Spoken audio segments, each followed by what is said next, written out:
आज हमारे साथ है मिस्टर विमल चंद जी, जो एक आर्टिस्ट हैं और ये लैंडस्केप पेंट करते हैं जनरली। तो सर, आप अपने जीवन के बारे में बताएं कि आपको इंस्पिरेशन कहाँ से मिला, आप कैसे स्टार्ट किए कि आप लैंडस्केप ही बनाएंगे। इंस्पिरेशन की बात तो ये है कि जब मैं छोटा था और प्राइमरी स्कूल में मैंने जब एडमिशन लिया तो शौक़ तो मेरे को तभी से था, क्योंकि मेरा एक दोस्त भी बहुत अच्छा पेंटिंग करता था उसके अंदर। तो हम दोनों का बड़ा कंपटीशन रहता था, तो धीरे धीरे वो और डेवलप हो गया, क्योंकि कंपटीशन जब बच्चों में होता है तो वो ज़्यादा बढ़ता है। तो बचपन से ही आप लैंडस्केप बना रहे हैं? तो बचपन से लैंडस्केप नहीं बना रहा हूँ मैं, मतलब पेंटिंग मैं करता था, तो जैसे बच्चे लोग करते हैं पेंटिंग। लेकिन उसके बाद मेरे घर के पास में ही एक जंगल है, जहापना सिटी फॉरेस्ट, तो वहाँ पे मैं घूमने जाता था। तो मैं वहाँ पे भी अपना कलर और ब्रश और पेपर अपना लेके जाता था। तो घूमने के बाद एक दो पेंटिंग करके मैं आता था। तो फिर क्योंकि मैं घूमने जाता था, नेचर में रहा मैं काफ़ी टाइम, मतलब बचपन समझ लो कि मतलब मैं 5 साल का था तब से मैं जंगल में घूम रहा हूँ। तो उसकी वजह से जो मेरा नेचर के साथ संबंध रहा जी। तो उसने मुझे बड़ा प्रवोक भी किया। मतलब जब मैं इतना टाइम रहता हूँ तो मैंने उसको बहुत पेंट किया। तो आप इंस्पायर कब हुए कि हाँ, अब मुझे सिर्फ और सिर्फ लैंडस्केप ही बनाना है? मतलब आपने कब डिसाइड किया कि मेरा स्पेशलाइजेशन लैंडस्केप होगा? ये मैंने जब मैं 9th 10th में था उस टाइम पे, तो मैंने लैंडस्केप नेचर में आके खूब काम किया अपने पोस्टर कलर और ब्रश से। तो वो इतना टाइम हम करते रहते हैं, फिर उसमें जो मज़ा आने लगा तो मज़ा जो बढ़ता गया धीरे धीरे, तो लैंडस्केप भी मेरा बनते रहे। फिर तो इवन मैंने जब बीएफए में ज्वाइन भी किया तो वहाँ पे वो पोर्ट्रेट, स्टिल लाइफ, ये सब चीज़ें होती थी, क्योंकि वो सबमिशन देना होता था। जी। तो वो सबमिशन भी देते थे, लेकिन जब मेरे पास टाइम बचता था तो मैं अपना लैंडस्केप जरूर करता था। अच्छा, और मतलब फिर फोकस आपका लैंडस्केप, मतलब मतलब वो मेरा पैसन था, अच्छा, पैशन था आपका कि मैं लैंडस्केप करना लैंडस्केप मेरा ही पैसन बनाऊंगा। था। तो वो पैसन की वजह से लैंडस्केप तो होना ही होना है। फिर बाकी जो सिलेबस है बीएफए का, उसके अंदर फिर मैंने जो पोर्ट्रेट किया, स्टिल लाइफ किया, कंपोजिशन किया, ये सब भी मैंने किया और अच्छे से किया। लेकिन उसको करने के बाद जो मेरे पास टाइम बचता था, उस टाइम में मैंने फिर अपना लैंडस्केप ही किया। आपके लैंडस्केप में और जो दूसरे आर्टिस्ट है लैंडस्केप बनाते हैं, उसमें क्या डिफरेंस है, क्या नया है आपके लैंडस्केप में? लैंडस्केप में मेरा अपना एक टेक्निक है जो और जो आर्टिस्ट हैं लैंडस्केप करते हैं उनसे बहुत डिफर है। तो नेचर का पार्ट मैं भी बनाता हूँ, नेचर का पार्ट दूसरे लैंडस्केप आर्टिस्ट भी बनाते हैं, लेकिन मेरा जो देखने का नज़रिया है वो मेरा है, जो दूसरे का आर्टिस्ट का नज़रिया है वो दूसरे आर्टिस्ट का है। तो कंपोजिशनली थोड़ा थोड़ा अलग अलग होते ही हैं, मगर मेरा काम टेक्निकली भी थोड़ा सा अलग है। तो मैं लैंडस्केप में कुछ पार्ट लेता हूँ। पहले तो मैं लैंडस्केप पूरा जैसे दिखता था मुझे वैसे बनाता था, लेकिन अब मैं तो कुछ पोर्शन लेके मैं पेंट करना शुरू किया, तो मुझे उसमें ज़्यादा मज़ा आने लगा। जनरली मेरी पेंटिंग ज़्यादातर जो है वो मतलब ज़मीन है और ट्रीज है, लाइटें हैं, सन की लाइट पड़ रही है और ग्रीनरी है। फिर धीरे धीरे जो मौसम जो आते हैं उस मौसम के हिसाब से जो कलर बदलते हैं नेचर के अंदर, वो नेचर में जो कलर बदले फिर मेरी पेंटिंग में वो बदले कलर। तो मैंने काफ़ी साल जो है नेचर के साथ जिसको जितने बदलाव थे उसके अंदर कलर के, लाइट एंड शेड के, वो मैंने पेंट किए कोई 20 साल। तो उसके बाद मैंने फिर अपना सोचा कि मतलब काफ़ी टाइम हो गया मुझे करते करते, तो मुझे अपने आप में भी लगा कि मतलब कुछ मुझे चेंज करना चाहिए। तो फिर मैंने कुछ पेंटिंग एब्स्ट्रैक्ट भी किया, 20-25 पेंटिंग। उसके बाद फिर मैंने लैंडस्केप शुरू किया, तो काफ़ी फ़र्क पड़ा। हाँ, तो सर, जब आप लैंडस्केप बनाते वक्त कलर का यूज़ करते हो, तो आपका फेवरेट कौन कौन से कलर है जो आप ज़्यादा यूज़ करते हो और क्यों करते हो? मेरे तो जनरली सारे कलर बड़े फेवरेट हैं, और कैनवस में एक कलर लगने के बाद दूसरा कलर किस तरह का होना चाहिए उस पर डिपेंड करता है। तो ऐसे कोई फेवरिज्म नहीं है किसी का कलर का कि ये मेरा फेवरेट कलर है, क्योंकि कलर के जब कम्बिनेशन के साथ जब काम होता है तो पेंटिंग अपने आप में निकल के आती है। अगर कम्बिनेशन अच्छा नहीं होगा तो पेंटिंग निकल के नहीं आएगी, दब जाएगी। तो इसलिए कोई वो ऐसा नहीं है कि मेरा लाल या नीला पीला कलर जो है वो मेरा बड़ा फेवरेट कलर है। सारे कलर बड़े फेवरेट हैं, और किसके साथ क्या कम्बिनेशन के साथ कौन सा पेंटिंग में काम कर रहे हैं हम, उस पर डिपेंड करता है। पेंटिंग अच्छा निकल के एक लुक अच्छा आना चाहिए उसका। ओवरऑल लुक अच्छा आना चाहिए। हाँ। और जब आप लैंडस्केप बनाते, जैसा कि आपने पहले कहा कि आप मौसम को दिखाते हैं अपने लैंडस्केप में, तो मौसम को आप कैसे दिखाते हैं? अलग अलग कलर के थ्रू दिखाते हैं या फिर लाइट डार्क शेड करते हुए दिखाते हैं? देखो, जैसे मैंने दिन हुआ, रात मेरी हुआ। मेरी लाइफ के अंदर जितना मैंने ऑब्ज़र्व किया है नेचर को, कि हर हर नेचर जो है हर मौसम में अपना बदलाव लेके आता है, जिसमें कलर भी चेंज होते हैं, लाइट भी फ़र्क पड़ता है, ठीक है। और हम एक रास्ते पे या एक जगह जाते हैं वो भी चेंज होता है। तो ये चेंजेस तो नेचर में आते ही हैं। तो जब नेचर में चेंजेस आते हैं तो हम जब देखते हैं उसको जाके घूमते हैं इधर उधर अलग अलग स्टेट में, तो वो भी बदलाव आता है। दिल्ली का नेचर अलग है, एटमॉस्फेयर अलग है। अगर हम एमपी में जाएंगे तो वहाँ पे अलग है, वहाँ पे ट्रीज़ भी जो है वो भी अलग है, वहाँ का एनवायरनमेंट थोड़ा अलग है। कहीं जंगल जैसे में जा रहे हैं, कहीं पे जंगल को आर्टिफिशियल बना दिया है, तो उससे बड़ा फ़र्क पड़ता है। तो इसलिए मौसम के हिसाब से जब मैं बात करता हूँ कि डिफरेंट मौसम के हिसाब से मैंने काम किया है, तो हर मौसम में हर चीज़ें बदलती हैं नेचर के अंदर, एक जैसी नहीं रहती है। तो उस मौसम के अकॉर्डिंग आपके पेंटिंग के कलर्स भी बदलते बिल्कुल होंगे? बदलते हैं। इसके जैसे बरसात के बाद हम पेंटिंग करेंगे तो ज़्यादातर कलर बड़े फ्रेश नज़र आएंगे, धुले धुले से, है ना। उससे पहले करेंगे तो डस्ट उड़ती है, तो पेड़ों पर डस्ट वगैरह का जो कलर का फिर इफेक्ट जो होता है, तो थोड़ा डल करता है इसको। तो ये फ़र्क तो आता ही है। फिर पतझड़ जैसे आ गया, तो पतझड़ में कहीं पीले पत्ते आ रहे हैं, कहीं ऑरेंजिस से हो रहे हैं, कहीं पर ब्राउनिज हो रहे हैं, कहीं पे ग्रीन और ब्राउन दोनों हो रहे हैं, तो ये चेंज भी आता है। तो ये जो कलरफुल चेंज जो आता है वो थोड़ा सा नेचर के जो बदलाव है उसको दिखाता ही है, तो पेंटिंग में भी आता ही है वो।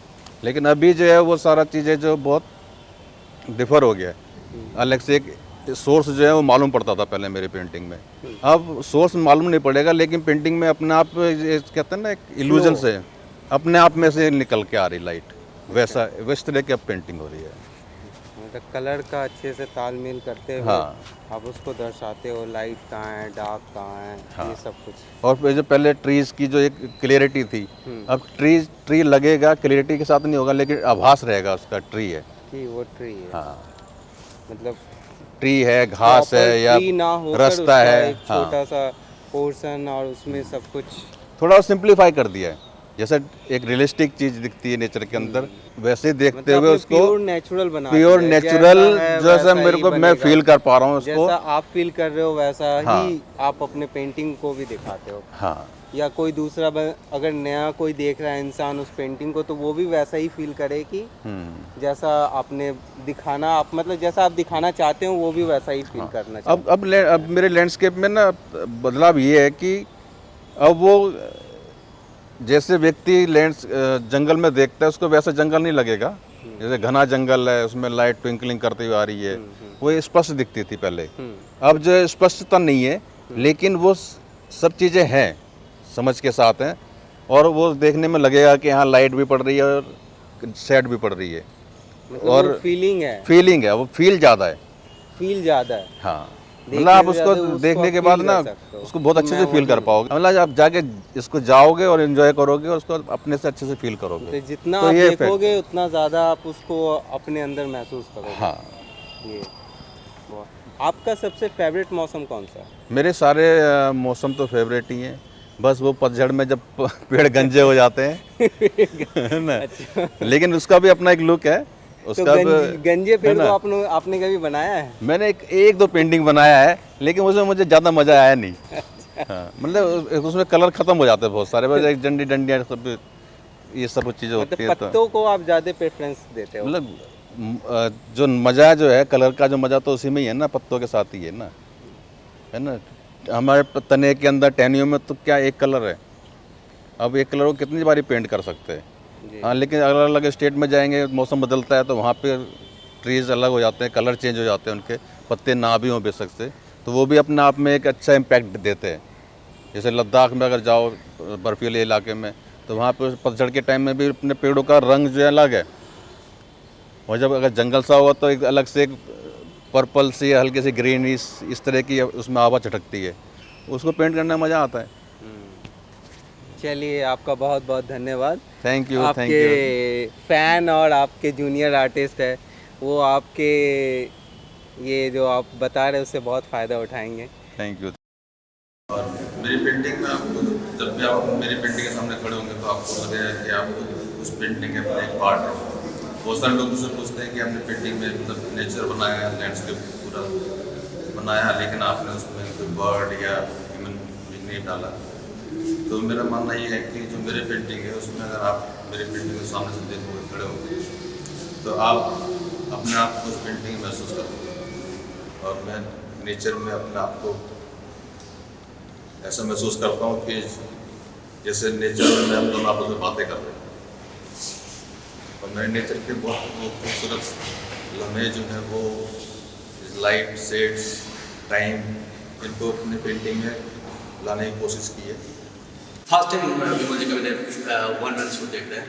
पहले पेंटिंग हम बहुत बार देखे शो है, लेकिन हर आर्टिस्ट का पर्टिकुलर एक कलर का ऊपर कंट्रोल होता है और वो एक कलर का ऊपर एक वीकनेस होता है।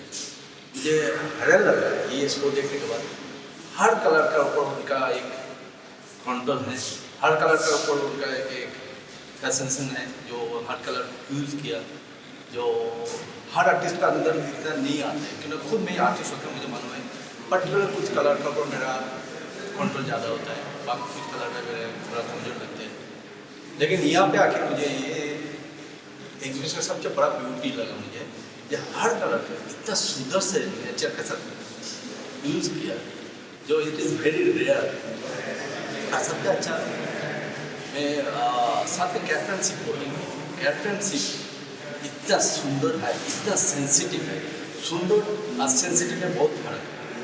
खाली सुंदर नहीं, उसको बहुत सुंदर नेचर के साथ एडजस्ट करके यूज़ करना, इट इज़ वेरी टफ और इतना सॉफ्टली यूज़ किया।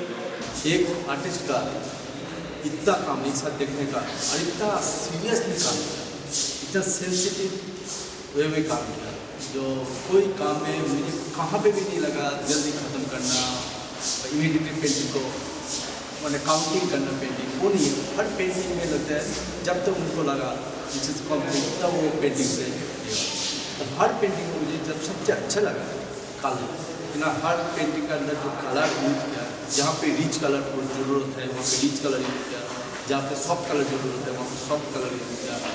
बट ग्रेट इतना अपॉर्चुनिटी दे इतना सुंदर शो देखने का, is a really rare, is a good show. After long time में एक अच्छा शो देख रहा है।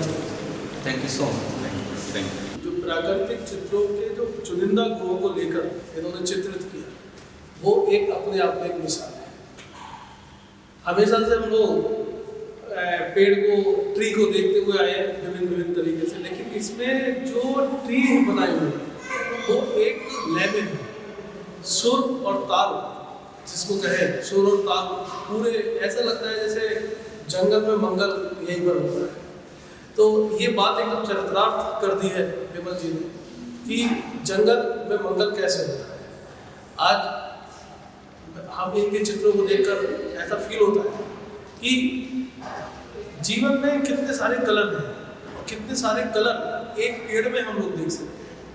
एक ट्री जो हमारे जीवन को प्रफुल्लित करता है, अगर हम यहाँ पर देखें तो एक छत के नीचे इतने सारे ट्री और उनके साथ रंग, एक ऐसा लगता है जैसे हमारी आत्मा तक को ये हरा भरा कर रहा है। एक हमारी आत्मा भी इससे तरोताजा हो रही है। इनके चित्रों को देखकर ऐसा नहीं लगता जैसे कि आज देख लेंगे तो कल देखने की जरूरत नहीं पड़ेगी। नहीं, ये चित्र ऐसे हैं एक बार अगर देख लिया तो एक हमारे मन में एक ऐसी जगह बना जाता है कि जो हमेशा जीवन भर के लिए तरोताजा करता है। एक डिफरेंट तरीके से कंपोजिशन है, कहीं ऑरेंज, कहीं रेड, कहीं येलोइश, कहीं ग्रीन। इसके साथ जो कलाकार ने प्ले किया है, एक अपनी अंतरात्मा को ऐसा दिखाया है कि जैसे वो जंगल में ही बैठ रहा है या जंगल में ही बैठेगा, ऐसा कुछ प्रतीत हो रहा है कि रास्ते भी बनाए हुए तो ऐसा लग रहा है ऐसे रास्ते दूर तक जा रहे हैं। तो मैं विमल जी को शुभकामनाएं देता हूँ और ये रास्ते जो उन्होंने बनाए ये भगवान उन्हें बहुत लंबी दूर तक लेके जाएगा, ऐसी मेरी शुभकामनाएं। विभिन्न रंगों का इस्तेमाल करा है और ग्रीन कलर का जिस हिसाब से उन्होंने लाइट एंड डार्क में पेंटिंग को बनाया है वो वाकई देखने लायक है। उन्होंने अपनी बहुत सारी पेंटिंग्स में पिंक, रेड, ऑरेंज भी कलरों का भी इस्तेमाल करा है जो कि उनकी पेंटिंग में जान डाल देती है। पगडंडी टाइप रास्ता बनाया है वो वाकई बहुत खूबसूरत है और लाइट एंड शेड का उन्होंने बहुत ध्यान रखा है और कलर कॉम्बिनेशन उनका एक्सीलेंट है। पेंटिंग देखने के लिए आई थी तो ऐसा लग रहा है पेंटिंग में जैसे मैं पेंटिंग के अंदर हूँ। और इन पेंटिंगों को देख के ऐसा लग रहा है कि हमारी जो प्रकृति दिन ब दिन ख़त्म होती जा रही है, उसे सहेज कर रखने के लिए भविष्य में हमें ऐसी आर्टिस्टों की ज़रूरत है। और आप अपनी प्रकृति के साथ जो प्यार बनाना चाहते हैं वो ज़्यादा से ज़्यादा उसके साथ समय बिताकर ही अपना प्यार उसके साथ दिखा सकते हैं। पर ऐसा हमने कभी फील ही नहीं किया इस प्रकृति के लिए कि हमारी प्रकृति में क्या हो रहा है क्या नहीं, हमारी प्रकृति ख़त्म होती जा रही है। मुझे सर की ये चीज़ बहुत अच्छी लगी जो सर ने पेंटिंग्स में इतनी जगह की चीज़ें दिखाई, जो चीज़ हम फील नहीं कर पाते वो पेंटिंग्स के ज़रिए हम फील कर पाए। ये चीज़ मुझे सर की बहुत अच्छी लगी कि हम खुद नेचर में आ गए हैं और अगर हम नेचर से पेंटिंग्स को देखकर ये समझ आता है या ये मैसेज कन्वे होता है कि अगर हम नेचर से प्यार करें तो हम अपनी लाइफ को भी बहुत अच्छे से जी सकते हैं, बहुत खुशहाल जी सकते हैं। और पेंटिंग्स के थ्रू मैंने भी सीखा कि नेचर में कितनी अच्छी अच्छी चीज़ें हैं और यहाँ की पेंटिंग्स को फील करा तो उसमें ऐसे लगता है कि हम उसके अंदर समा गए हैं। थोड़ा सा अगर फील करके देखो तो उसमें ऐसे लगता है कि हमारे अंदर सारी प्रकृति के अंदर इतना सौंदर्य है कि हम उसे देख नहीं पाते। सर की पेंटिंग को देख के ऐसे लगता है कि दुनिया कितनी अच्छी है, उसे अगर ठीक से देखो। सच में सर की पेंटिंग को देख के बहुत आई लाइक इट। सर की पेंटिंग बहुत ही ज़्यादा सुंदर है और विमल सर जो पेंटिंग करते हैं वो इतना मन से करते हैं कि उनके लिए कुछ भी बोलो वही कम है।